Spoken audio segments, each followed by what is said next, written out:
Doctor Mizanur Rahman Azhari তাকে নিয়েও বলেন যে তিনি কাফের, তাকে আসলে দেশ ছেড়ে চলে যেতে হবে। তখন আমরা একটু কনফিউজ হয়ে যাই। এগুলো খুব খারাপ অভ্যাস, আরেকজনকে কাফের বলা, মুশরিক বলা। আপনি যদি কাউরে কাফের বলেন, সে যদি কাফের না হয় আপনি নিজেই কাফের হয়ে যাবেন। নিউ ইয়র্কের ম্যানহাটন থেকে আপনাদেরকে স্বাগত জানাচ্ছি আমি খালেদ মুহিউদ্দিন। বাংলাদেশের রাজনীতিতে নানা ধরনের পরিবর্তন দেখা যাচ্ছে হচ্ছে বাংলাদেশের সমাজনীতিতেও নৈতিকতা, ধর্ম এবং নানা বিষয় নিয়ে নানা আলোচনা চলছে। এসব নিয়ে কথা বলার জন্য আজ আমাদের সঙ্গে রয়েছেন ডক্টর মিজানুর রহমান আজহারি। আপনাকে আমাদের অনুষ্ঠানে স্বাগত জানাই। আপনি আমাদেরকে সময় দিয়েছেন, সেজন্য শুভেচ্ছা ও কৃতজ্ঞতা জানবেন। নাহমাদুহু ওয়া নুসাল্লি আলা রাসূলিহিল কারীম, আম্মা বা'দু, ফাআউযু বিল্লাহি মিনাশ শাইতানির রাজীম, বিসমিল্লাহির রহমানির রহিম। শুরুতেই আল্লাহ রাব্বুল ইজ্জা ওয়াল জালালের দরবারে শুকরিয়া জানাচ্ছি যে আল্লাহ তাআলা আমাদেরকে স্বাস্থ্যকর জীবনযাপনে ইসলামের ভূমিকার শীর্ষক একটি টপিক নিয়ে একটি আলোচনাতে অংশগ্রহণের সুযোগ দিয়েছেন। আমরা শুরুতেই পড়ে নিচ্ছি কালিমাতুশ শুকর, আলহামদুলিল্লাহ।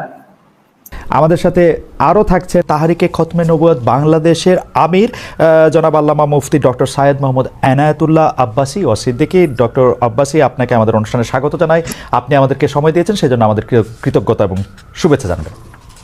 ধন্যবাদ, আপনাকেও স্বাগত জানাচ্ছি এবং দর্শক মন্ডলী যারা আছেন তাদেরকেও অভিনন্দন জ্ঞাপন করছি। Thank you so much. আমি প্রথমেই আপনার কাছে যে বিষয়টি জানতে চাই, আমাদের অনেকগুলি প্রশ্ন রয়েছে, আমরা আপনার কাছ থেকে অনেক কিছু বুঝে নিতে চাই, অনেক কিছুর ইয়াও দিতে চাই।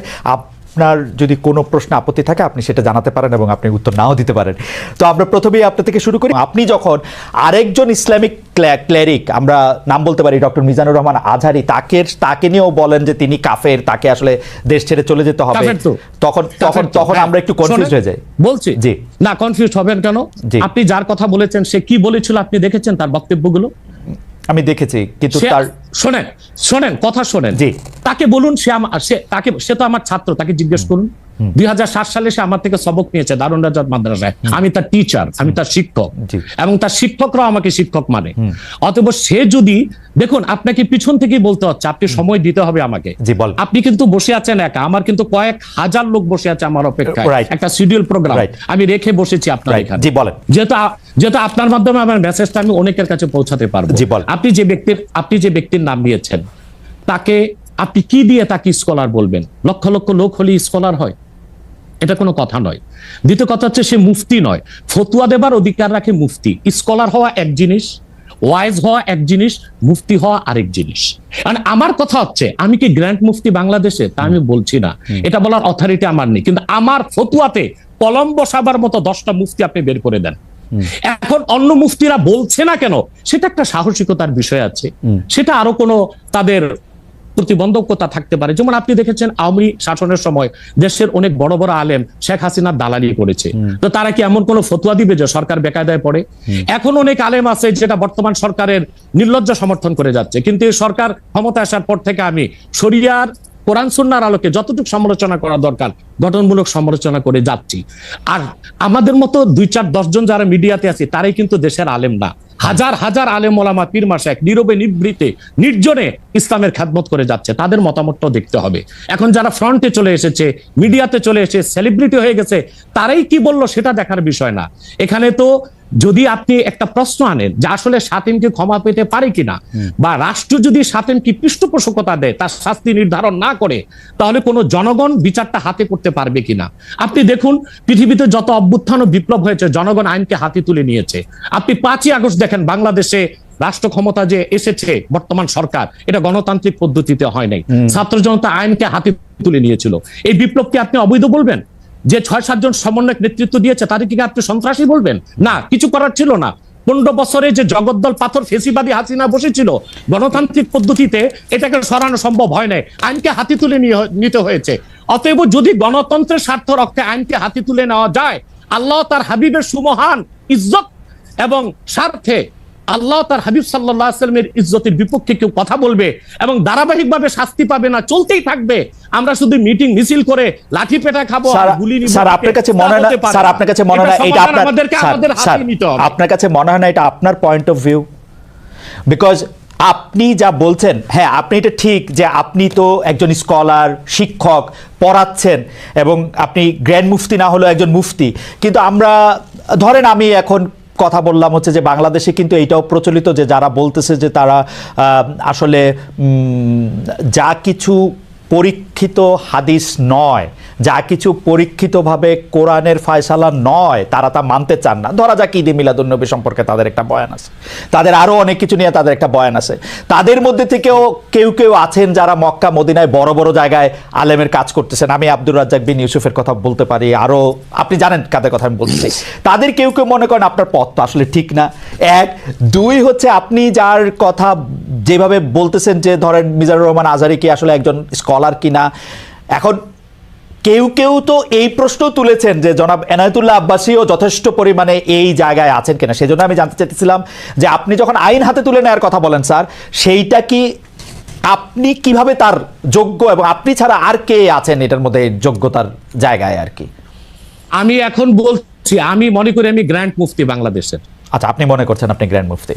ওকে, এবং এটা আমি চ্যালেঞ্জে ওকে ওকে আমার ফতুয়ার বিপক্ষে শোনেন, আমার ফতুয়ার বিপক্ষে যে যাচ্ছে তাকে আমার সাথে বসান, আপনার প্ল্যাটফর্মে বসান। এক, দ্বিতীয় কথা হচ্ছে ঈদে মিলাদুন্নবী নিয়ে যে আপনি প্রশ্ন করেছেন, ঈদে মিলাদুন্নবী সাল্লাল্লাহু আলাইহি ওয়াসাল্লাম নিয়ে অনেক ডিবেট হয়েছে এবং ঈদে মিলাদুন্নবীর পক্ষে যারা, তারাই বিজয়ী হয়েছে। আর বাংলাদেশে ওলামায়ে দেওবন্দের একটা বিরাট অংশ যারা মূল ধারার, তারা কিন্তু ঈদে মিলাদুন্নবী নিয়ে কখনো বিরোধিতা করে না। কিছুমাত্র স্কলার আছেন যারা কোনোভাবে পারসেজ হয়ে আছেন, তারাই ঈদে মিলাদুন্নবীর বিরোধিতা করে। আমরা বলি মিলাদ যার সিরাত নার তার, মিলাদুন নবী সাল্লাল্লাহু আলাইহি ওয়াসাল্লাম ব্যানারও মাহফিল হতে পারে, সিরাতুন নবী সাল্লাল্লাহু আলাইহি ওয়াসাল্লাম ব্যানারও মাহফিল হতে পারে। এবং আপনি শুনেছেন আজকে 4 বছর যাবত সৌদি সরকার উচ্চ ওলামা পরিষদ ফতোয়া দিয়েছে যে ঈদে মিলাদুন্নবী উপলক্ষে মাহফিল সৌদি আরবে হবে এবং 12 রবিউল আউয়াল তারা রাষ্ট্রীয় ছুটি ঘোষণা করে রেখেছে। এবং বাংলাদেশে বর্তমান সরকারও যথেষ্ট আলেম ওলামা আছেন যারা কওমি ঘরানার এবং দেওবন্দ ঘরানার, যাদেরকে আমরা আহলে হক মনে করে থাকি। এবং আমরা মনে করি জৌনপুর, ফুরফুরা, সারসিনা, আহলে সুন্নাত, আহলে হক একই ধারাতেই চলে আসছে। তারাও কিন্তু ইসলামিক ফাউন্ডেশনের দায়িত্বে আছে এবং তারা কিন্তু এবারও ঈদে মিলাদুন্নবী ব্যানারে প্রোগ্রাম করেছে এবং আমি সেখানে অংশগ্রহণ করেছিলাম একদিন। অতএব বিচ্ছিন্নভাবে কে কি ঈদে মিলাদুন্নবীর বিরোধিতা করলো, আব্দুর রাজ্জাক সাহেবের নাম বলেছেন, ওনাকেই বসান আমার সাথে কথা বলি, সংলাপ হতে তো কোনো দোষ নাই। ওকে, বা আপনি আরো যাদের কথা বলেছেন তাদেরকে বসান আমাদের সাথে। আচ্ছা, আমার এখানে একটা সম্পূরক জাস্ট প্রশ্ন আছে আইনের ব্যাপারে। যেহেতু তেহরিকে খতমে নবুয়তের শাখা যুক্তরাজ্যেও আছে, এখানেও আছে, আপনি একইভাবে এই কথা বা ভারতের পশ্চিমবঙ্গের কথা বলেছেন, এইখানে যেটা বলছেন সেটা কি যুক্তরাজ্য এবং ভারতের পশ্চিমবঙ্গের জন্য প্রযোজ্য? যুক্তরাজ্যেও যদি কেউ এই ধরনের কথা বলে তাকেও কি আপনি এরকম একটা কথা বলবেন বা বলতে পারবেন? জি জি বলবো। আমি যুক্তরাজ্যে যে সাফার করে এসেছি সেটা শোনেন আগে। 2 বছর আগে আমি যুক্তরাজ্যে গিয়েছিলাম। আমার 7টা প্রোগ্রাম ছিল। 4টা প্রোগ্রাম করতে পেরেছি, 3টা প্রোগ্রাম আমি করতে পারিনি। এবং সেখানে আমার বিরোধিতা করেছিল নাইজেল ফারাজ। আপনি জানেন তাকে, সিএনএন নিউজ প্রেজেন্টার, এবং সে ব্রেক্সিট আন্দোলনের হোতা ছিল এবং সে ব্রিটিশ পার্লামেন্টে মেম্বার ছিল। আমার যেদিন সেন্ট্রাল লন্ডনে প্রোগ্রাম ছিল, নাইজেল ফারাজ লং মার্চের ঘোষণা দিয়েছিল এবং আমি সেখানে যেতে পারিনি। কেন? নাইজেল ফারাজ 23টা প্রতিবেদন করেছিল আমার বিপক্ষে। তার মধ্যে উল্লেখযোগ্য ছিল যে আমি মুরতাদের শাস্তি মৃত্যুদণ্ড চাই। বাট ব্রিটিশ পুলিশ আমাকে অ্যারেস্ট করেনি এবং ব্রিটিশ পুলিশ আমাকে শুধু প্রোগ্রাম করতে দেয়নি সহিংসতা বেশের জন্য। কিন্তু আমি রানীকে গালি দিয়েছি, সেটাও সেখানে তুলে ধরা হয়েছে। আমি রানীকে গালি দেওয়া যায় ইংল্যান্ডে?